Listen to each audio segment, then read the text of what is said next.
today's world, they think of church as a building. And what we're trying to do here is help people understand that church is not a building. Church is not a noun. It's not a physical place. Church is a verb.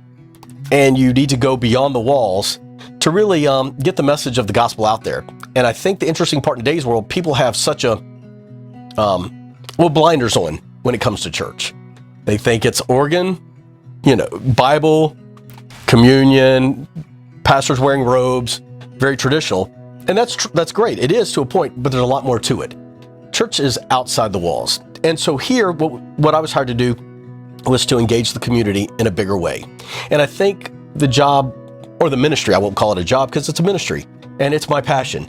And how I had to get creative is how do we get the church into the community and get the community into the church?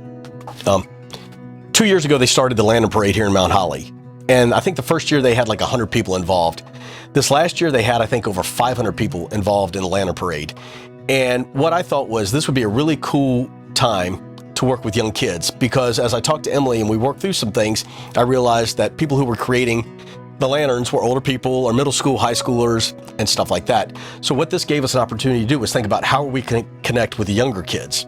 So what we did was we created a lantern making station here at the church where young kids could come, make a lantern, and basically it was one of those just lantern balls. We put a light in it and they were able to paint it or put construction paper on it, and then they put a little light in it, and then what they were able to do was take it out into the street and show everybody what they had done. One of the young men came up to me who was a junior in high school, and he said, "Can I talk to you for a few minutes?" And I said, "Sure."